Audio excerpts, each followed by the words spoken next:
What's up guys, F- here. So we're going to be going over the tier list for all the infinite mode maps in All-Star Tower Defense. I'm going to be ranking them based upon things like how big each map is and if you can get good placements on the map for your units. The larger the map size, the more time it takes for enemies to run across the map, which can give you more time to skip waves and ultimately reach a higher wave. Higher waves also mean that you'll be able to DPS longer than usual, contributing to a higher damage at that end of the game. And for unit placements, depending on where you place cone type area of effect damaging units, they can essentially become single target units. A really good example of this is Mihawk. Although he's a cone type AoE, his range is extremely narrow, meaning if he damages enemies from an angle rather than in a straight line, he can only attack one enemy at a time. More enemies being hit means more DPS at the end of the game. I'm gonna try to make this as helpful as I can for you guys so that you know which maps to play on for the units that you have in your loadout. Starting off with the Marineford base from One Piece at C tier. Marineford is amazing for units with narrow cone AoEs like Mihawk and Kaido.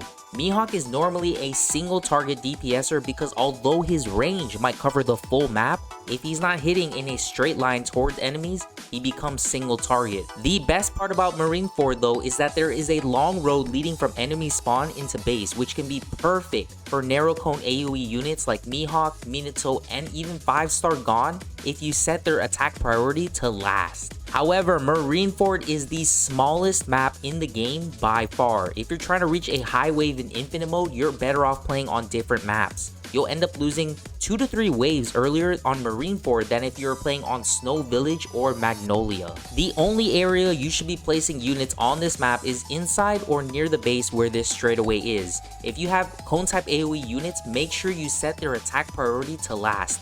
Because there aren't many turns on this map, full range AoE units will have a little trouble DPSing enemies as they run towards your base. And if you bring Light Yagami with you, you want to place him inside the base so that he can reach the front of the map and the back of the map. Moving on to the Hidden Leaf Village from Naruto at B tier. The Hidden Leaf Village has several good spots for full range AoE units like Nezuko and Broly, and decent spots for narrow cone AoE units. However, the Hidden Leaf Village is the second smallest map in the game. Just like Marineford, you'll end up losing about 1 to 2 waves earlier than if you played on the Snow Village. There are 2 areas where you can put units at. One is in the very front of the map where you can set your cone type AoE units attack priority to last like Minato, or in the middle of the map where these 2 cliffs are.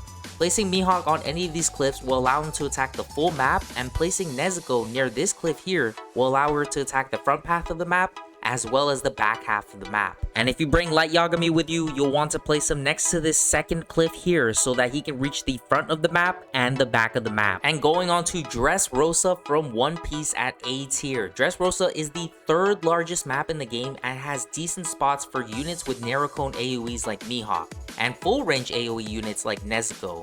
This is definitely one of the most balanced maps to play on out of all of them. It's not the largest map, but there are a lot of good spots where you can place your units down on. DRESSROSA is the 3rd largest map, however. Why play on this map when you can play on Magnolia or on Snow Village? There are 3 areas where you could viably set up your units at. One is in the front part of the map where all the platforms are. You can put your air units here like Mihawk or Broly, and Broly's range will cover this entire path here while Mihawk will make good use of that long straightaway going right towards that monster spawn. The other 2 areas are towards the back half of the map, one near this platform here in the middle-ish and the other in the very back of the map towards your base. Because there are a lot of turns in this area, enemies will take longer to walk through them, allowing your units to get in extra hits for that DPS. And if you bring Light Yagami with you, you'll want to place him behind this building right here near the front of the map so that he can reach the front of the map and the back of the map. And Magnolia from Fairy Tail at A tier. Magnolia is amazing for units that have narrow cone AoEs like Mihawk, especially when you set their attack priority to last, just like Marineford, and is the 2nd largest map in the game. From what I know, it's also possible to get on the infinite mode leaderboards with this map, but it's very difficult because there aren't many good places to put your units down at. There are no good spots on Magnolia for units with full range AoEs like Nezuko or Light Yagami. If you try to find a spot for Light Yagami so his range covers the entire map, you're gonna have a bad time. From what I've seen, the only viable spot to place units on this map is in the back area where the 2 turns are. I'm not gonna lie though, this map is like a bigger version of Marineford. If you try placing your units in a different area, you'll lose out on a ton of DPS due to the pathways having no turns. More turns mean more walking distance for enemies to go through, and more distance means more times your units can attack those enemies. And if you bring Light Yagami with you, good luck. The only decent place that I could find was next to this platform here, which should cover the back of the map and the middle of the map. Last but not least, we have the Snow Village from Demon Slayer at S tier. Snow Village is the largest map in the game, which is great for full range AoEs like Nezuko and Broly due to the amount of turns on the map when compared to all the other ones. Enemies can take up to 4 entire waves to walk across the entire map if you use Gojo Satoru's time stop. So if you're trying to go for the infinite mode leaderboard, definitely use this map because it's the easiest to hit wave 59 on. The only bad thing about this map is that there are no good spots for units with narrow cone AoEs like Kaido or Mihawk.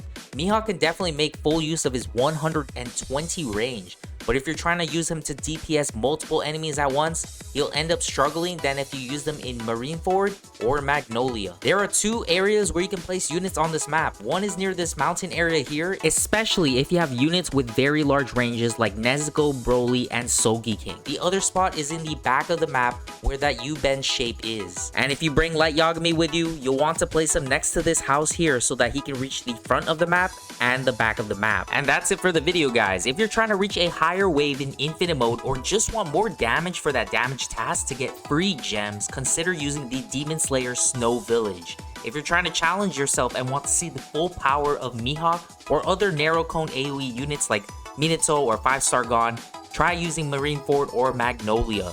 And if you're just looking to have a good time and want a map that's very easy to use, try the Hidden Leaf Village or DRESSROSA. If this has helped you out, consider liking the video, subscribing to the channel, and turning on those notifications. Also, shout out to my members who just joined the channel. We have Kev, Michael, Kyle, and The Wonder.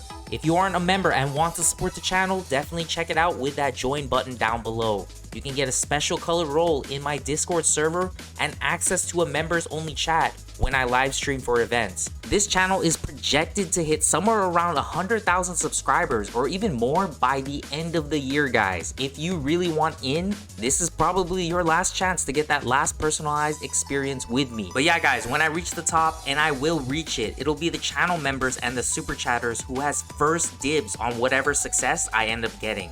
I really appreciate your guys' support, and until next time, guys, I'll see you in the next video.